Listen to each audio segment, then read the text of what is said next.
Hellroaring Canyon Observations, March 2012 to July 2015, presented by me, Rory Paul Tyler.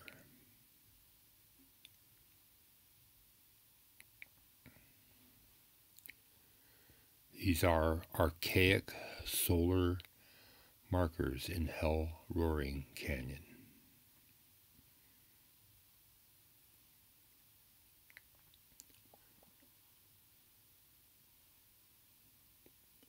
This photo shows the Green River left, the Colorado River at the right, and the confluence of the two at the bottom.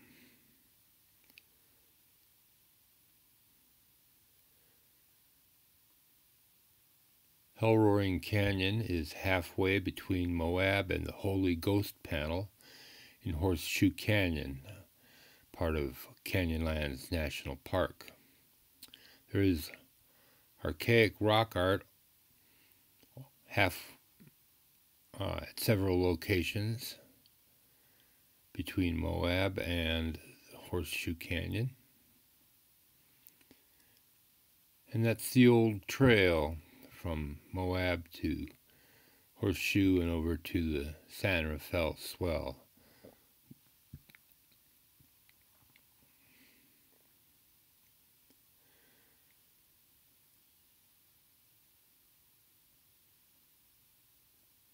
The trail into Hellroaring Canyon can be tricky to find.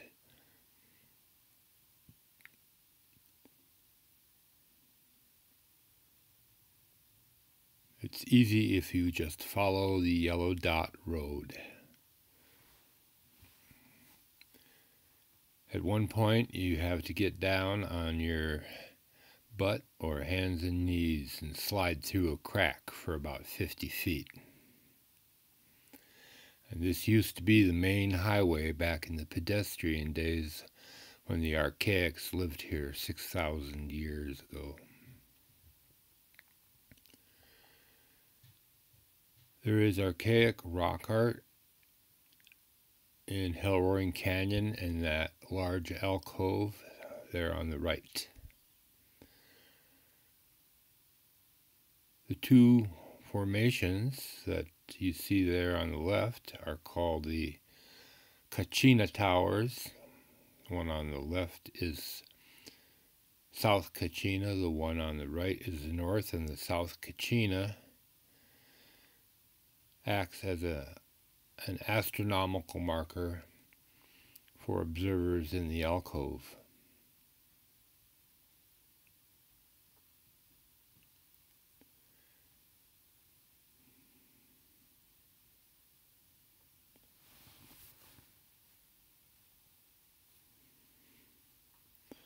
Going down inside the canyon, you can see the Kachinas up to the left and the rock art alcove to the right lit up by the sun.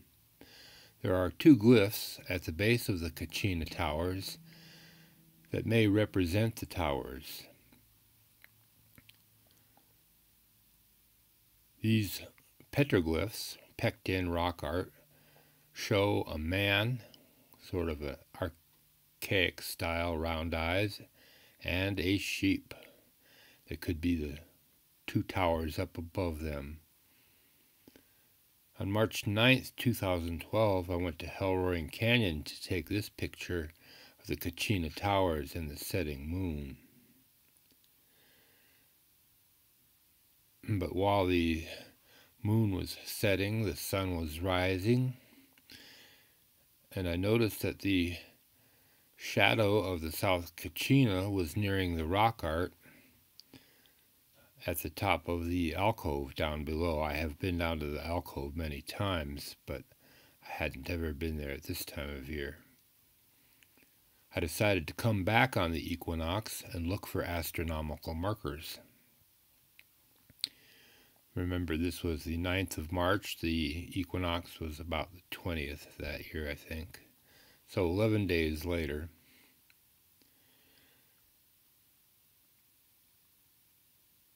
That's Jose, my hiking partner, who showed me these places. The triangles mark rock art at the site.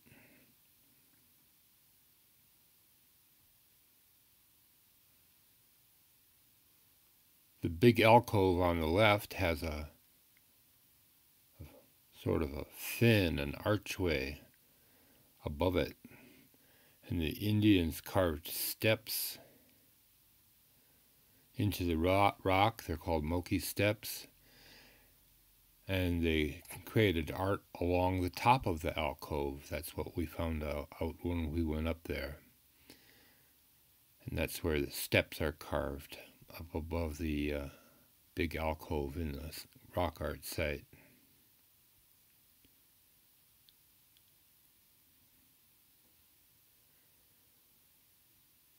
And there is somebody looking up the steps, and as far as I can tell, these are the steps right here, all those little orange dots. They're pretty dilapidated now, but when they were first chipped out of the stone, they were probably a little better to hang on to. Some of the steps were carved on the edge of this flake, on the inside edge. And so when you're talking handholds and foothills, those little grabbers on the edge of the flake were probably pretty handy. There was a lot of engineering that went into that.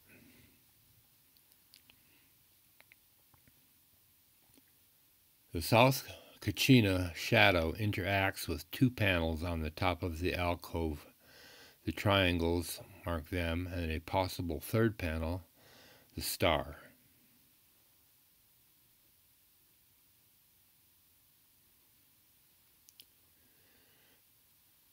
The first triangle marks a small figure near the top of the ramp.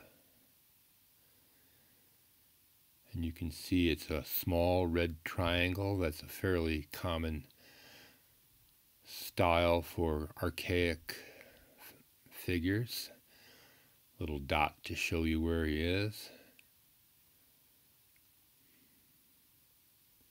And he seems pretty insignificant, and he may be, but he does possibly play into a display. A large abraded figure was probably painted when it was new. This is the one that you can see from the ground. It's easier with a pair of binoculars. Here's a telephoto shot. The figure is abraded, has no arms or legs. They're on the left side of the screen. It was probably painted when it was new, but the paint is long gone. And I'll be bringing that figure up a couple more times as this discussion proceeds. Using digital tools, an abrasion can be seen on the left side of the flake.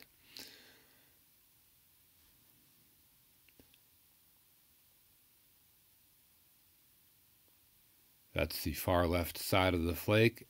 There's a little abrasion right near the left-hand side of the lower left-hand corner there.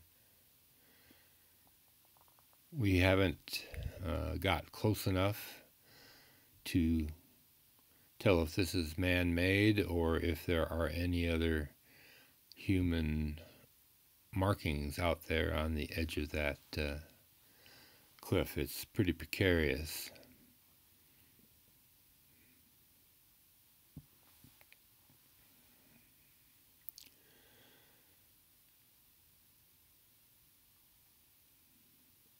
Sometimes the light is good, sometimes the light isn't.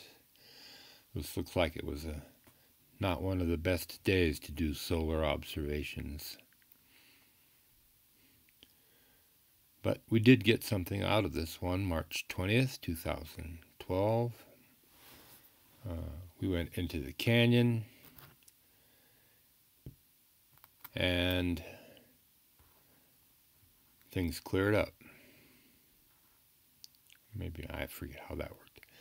This time-lapse shows the South Kachina's shadow intersecting the top of the alcove. The shadow will move down and to the right. You can see right now it's maybe 10 feet above the top of the alcove, not 7:02.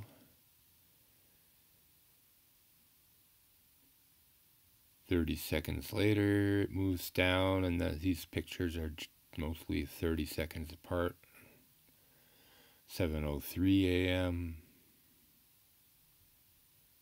7:04, and nearly resting on top of the walkway up there, 7:05. The abraded figure and the red triangle I mentioned are lit at the same time and separated by the South Kachina's shadow.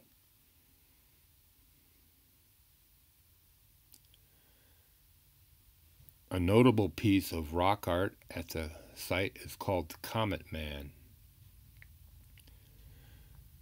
It's there where that brown triangle is. I went to see if the North Kachina interacted with the panel. It does not. There's the Comet Man panel down and to the right.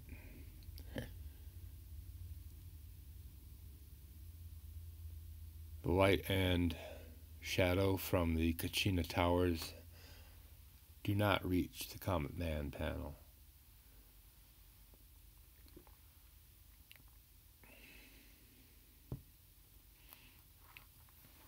As I said, I have been at the place before, and I knew that up the hill from the Comet Man panel there is the base of an old ruin, and I could see the South Kachina nearing the top of the scree slope that the ruin was on. So I ran up the hill from the Comet Man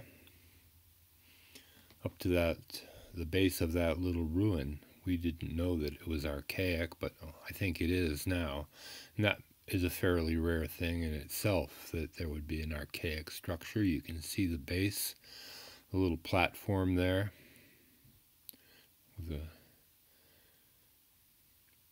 And from inside that circle, the South Kachina becomes an equinox marker.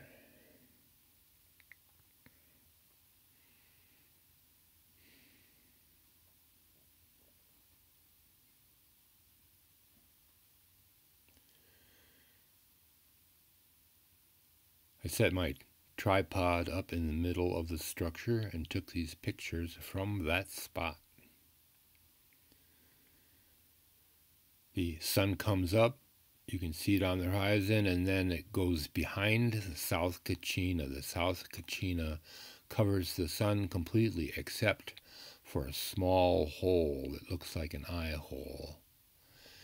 And the South Kachina looks through the eye hole at you for about 30 seconds. The light around the figure there is the corona, but the only place you can actually see the sun is through that eye hole.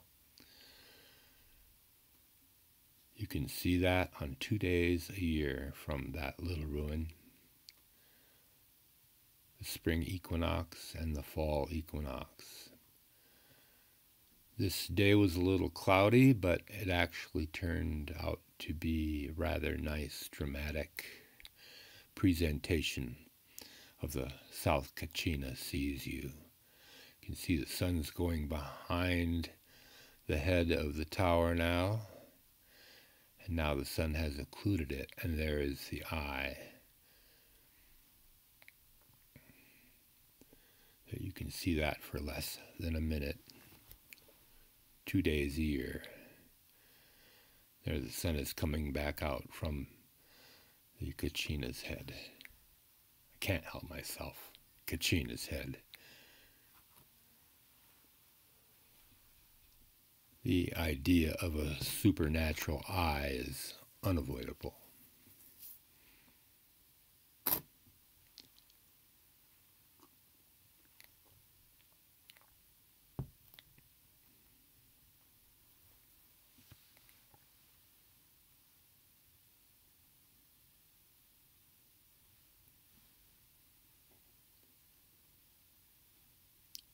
There is a large purple pictograph in the alcove where the yellow triangle is there. It may be 4,000 years old. I call it purple haze because he's purple and rises out of that white substance, and there's 4,004 there. This rock here creates the gnomon, the shadow, or is the gnomon that casts a shadow on the figure's face on the equinox morning.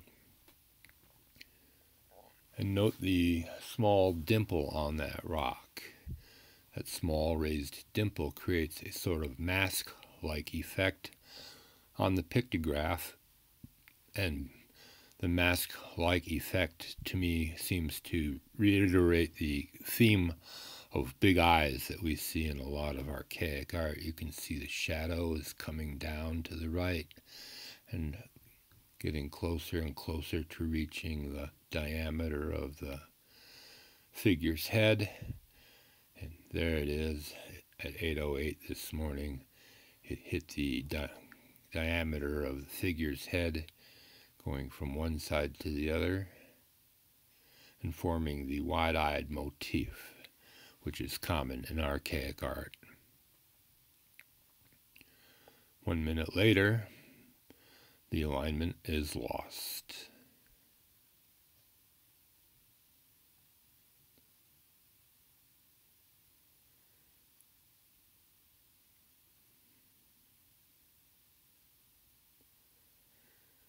There are other wide-eyed figures nearby. The wide-eyed motif is very common in archaic art, and you can see that mask-like effect that that little dimple made on the purple haze pictograph. A few other wide-eyed figures in the neighborhood include this fellow at the Bartlett Wash, and he has a rather spectral and eerie look to him.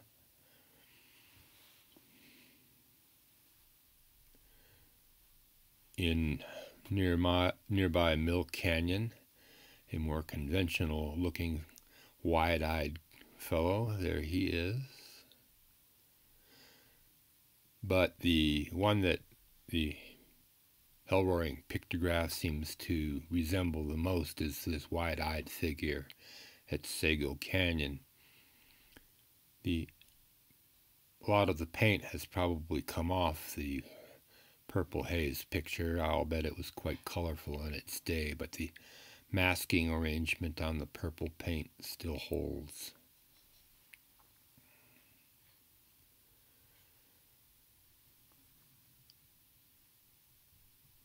I have not been in the canyon in the winter solstice. This is an example of what it looks like. There's the South Kachina and his shadow, and none of these shadows seem to be anywhere near any of the rock art.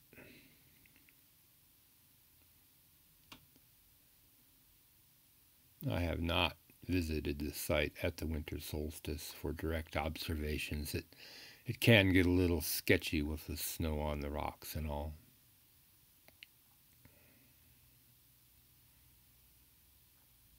I like it better when it's warm and sunny. Well, what is at the top of that stone flake that spans the alcove? I decided to get up there and to look around and see if there was any art which we could not see from the ground somewhere along that ledge.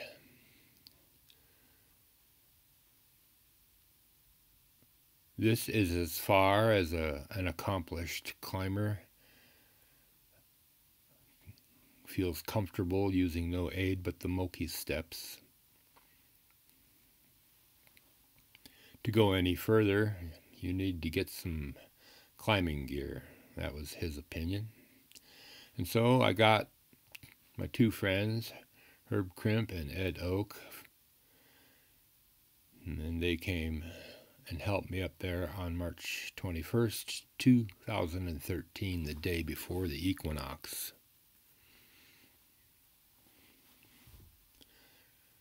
Herb starts it out.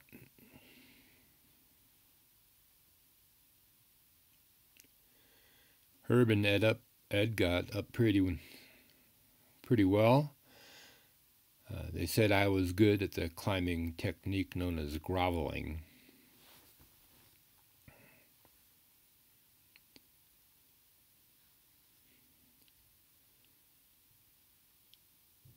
At one point, the crack was wider than the cam.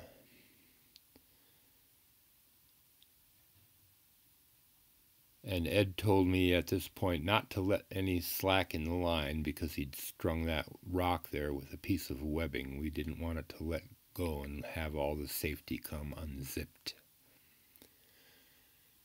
Anyway, I did manage to grovel my way to the top.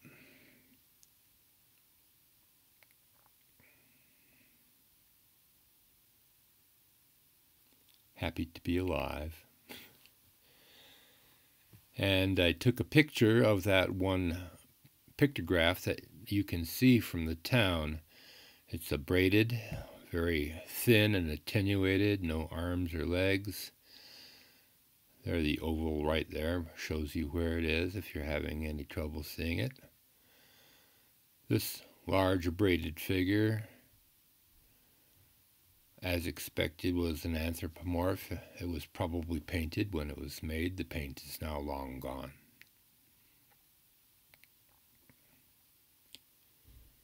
There were some... Well, here we'll take a look at the figure's shoulders and head. You can see them pretty well.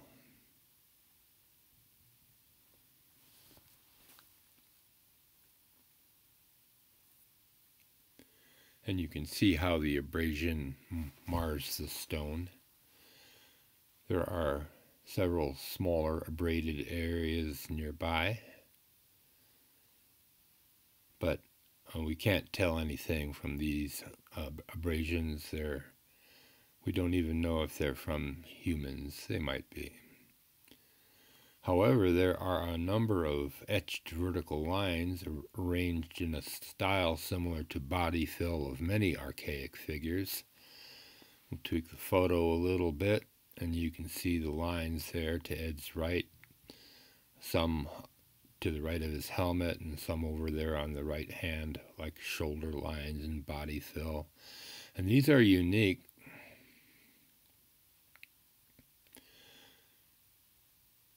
because they're made in a fashion I have never seen in any other rock art panel.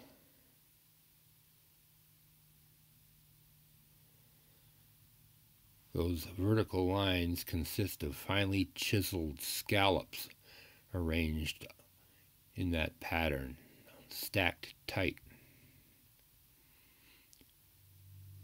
This was a labor-intensive technique in a precarious place, and I know of nothing else like it. Those fine scallops, they didn't have any metal tools. They were able to carve those scallops out of the solid rock.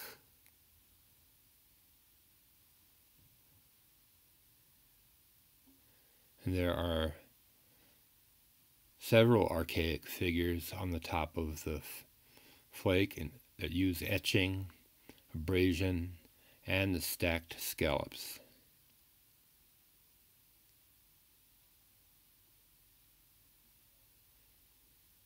Here you can see the vertical lines.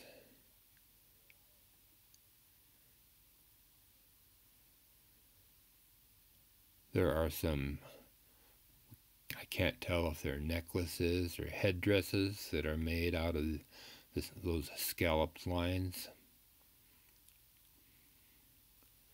There's another angle on it, and the vertical body fill lines. Really an intriguing collection of rock art. We were not able to get out to the far side of the flake to see if it holds any art. There are Moki steps carved into the thin sandstone edge, but it was too dangerous to try.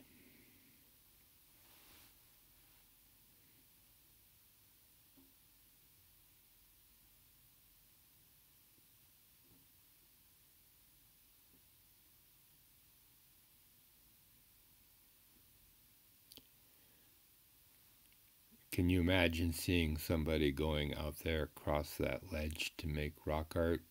We're not sure there is rock art, but if there is, there might be some possible rock art up there by that yellow triangle. And there's Moki steps out there that are carved into the thin edge of that sandstone.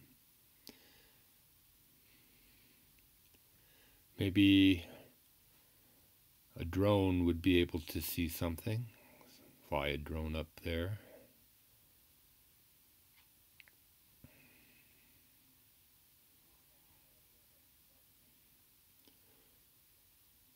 Or maybe somebody has one of these.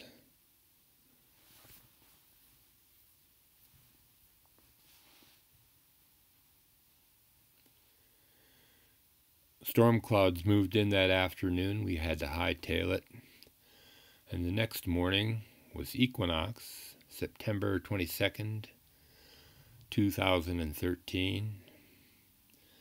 And Herb and Ed went back up the flake, and you can see them, those two little dots. They're about the center right of the picture. Zoom in on them a little bit. Hi, guys.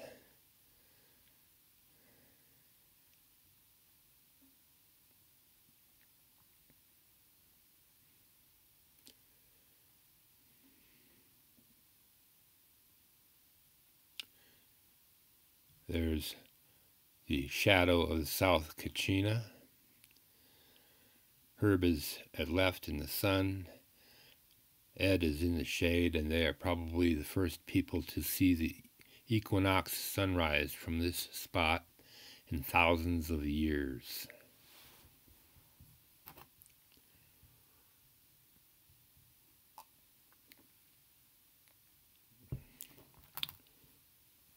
A little closer look, Herb in the sun. You can see the oval has the large anthropomorph, and Ed is a few feet away in the shade.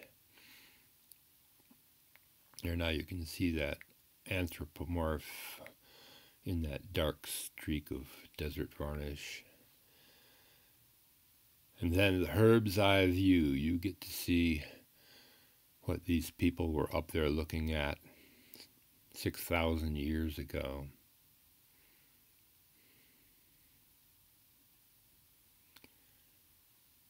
And Herb is sitting there in the corner of the sun. There's where the sun is rising from his location.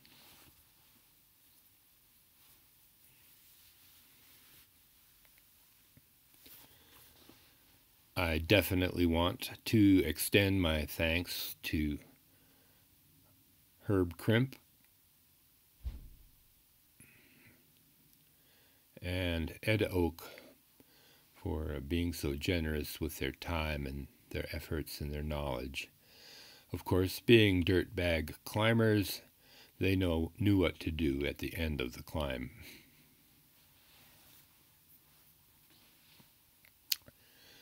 The next thing we'll examine at Hellroaring Canyon is the summer solstice. And the summer solstice does include the Comet panel. Comet Man.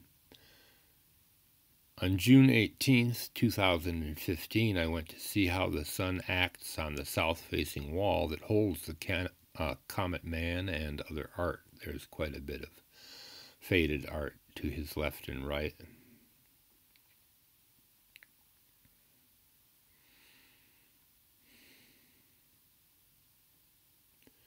At one time, this whole wall was painted, all the art along the to the left of the Comet Man. You can barely see any of it now, but at one point it was painted. It was probably quite a display. But as you can see, or you can't see, it's hard to see.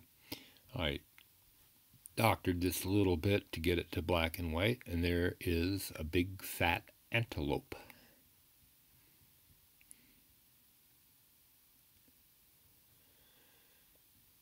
To my surprise, the direct sun never touched the wall, as the following sequence shows.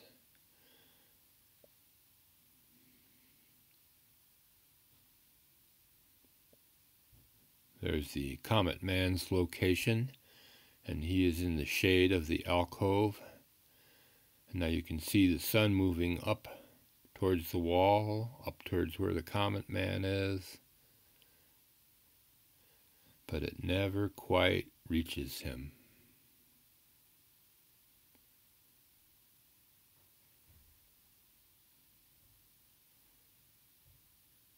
That's as close as it gets right there. At 10:30, the light comes within a few feet of the wall, but it gets no closer.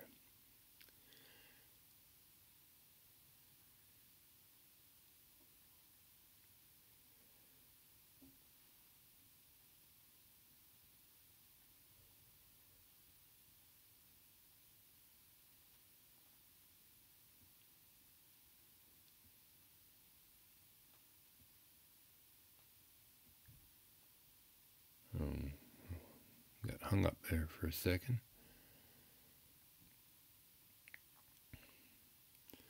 This picture, you can see the Comet Man to the left, and you can see the sun coming over the rim. Because as the sun rises for the summer solstice at this point, it goes behind the rim and doesn't shine on the Comet Man. The following time lapse were taken June 23rd, about 3 feet from the wall. The sun hits the camera, but not the art.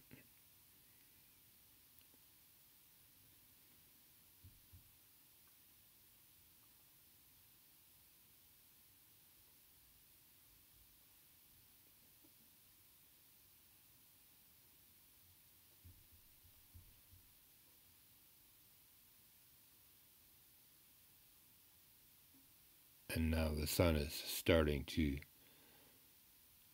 slide back behind the rim, and it will get farther and farther.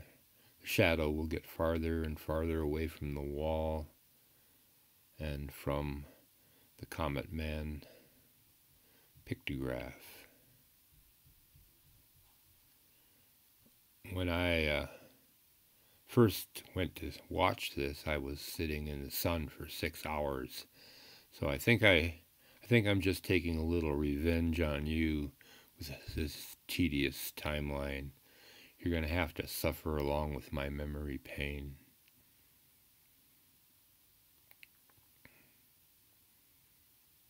I could edit it, but what the heck.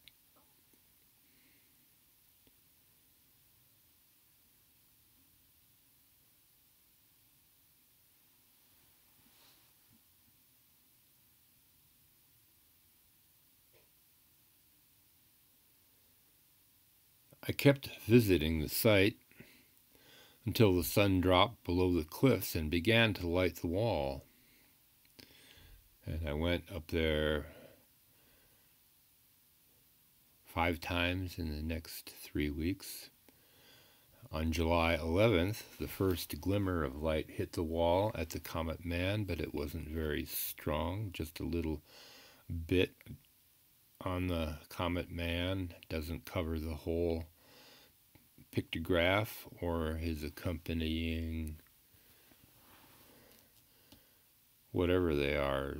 You can see the light moving in between them now, moving to the right a little bit. But on the next day, July 12th, the image became much clearer. There's the Comet Man, and to his left the red and yellow comet.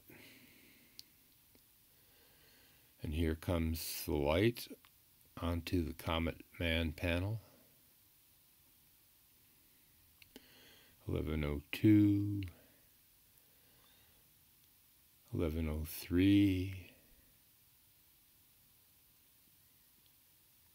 1104. It starts to form a triangle or a pyramid on the Comet Man panel. 1105. You can see the stronger light forming the pyramid around the panel. 1106. And then the peak on this day, 1108. There's the light, so it's completely forming a pyramid that engulfs the whole Comet Man panel.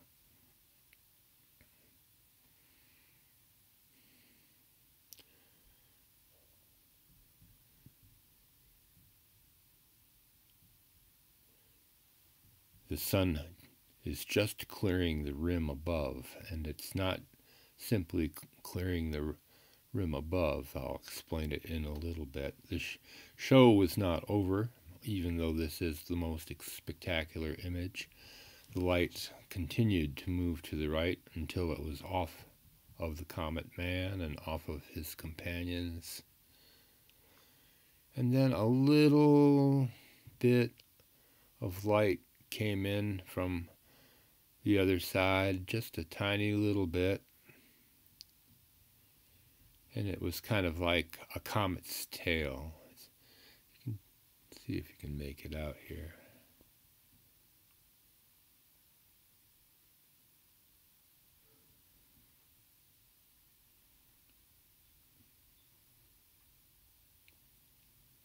There it is. Just a little flash of light, like the comet's tail.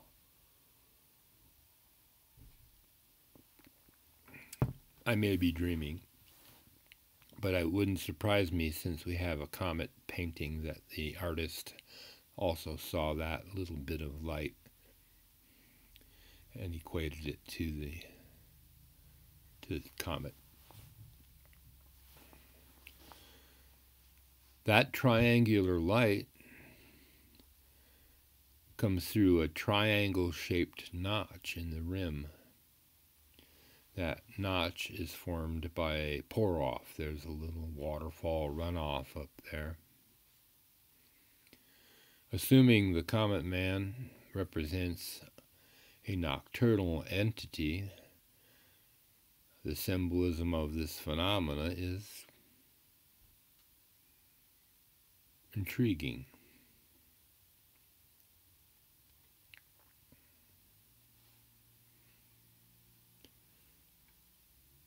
I saw this in July. By analogy, I assumed that this same image appears 3 weeks before the next summer solstice, and that would be about a year away.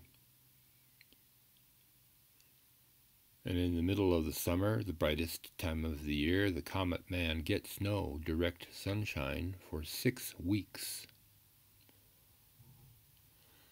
We went out to see what the Comet Man looked like the next day, but it was high clouds and we could not get a clear look at the shadow.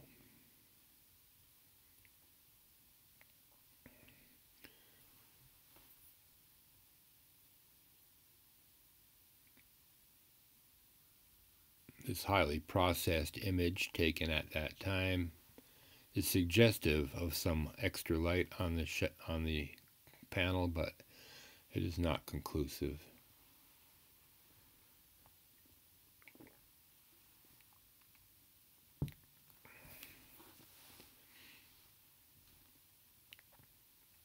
I returned the next year, 3 weeks before the summer solstice, on May 30th.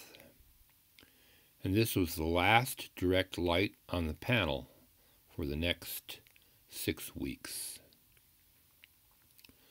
There's Greg Nunn down there in the lower right for give you a little sense of scale. And there's the Pyramid of Light on the Comet Man.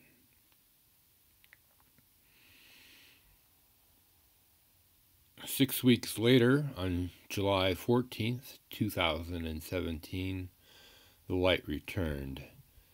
By that time I had figured out a vantage from the top of the canyon rim so I didn't have to climb down so far. So this is a telephoto of the light pyramid down on the Comet Man.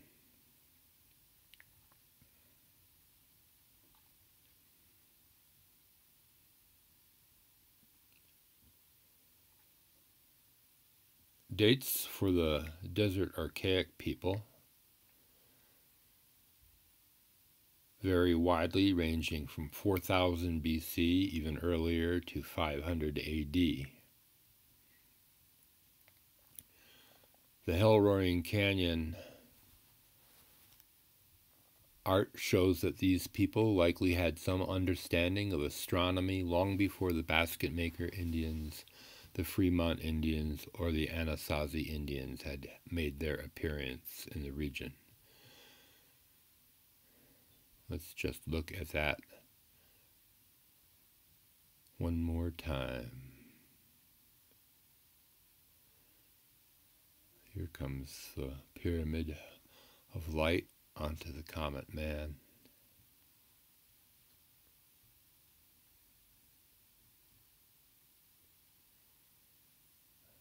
And there's me barging in. What do they call that? Photobombing my own scientific project.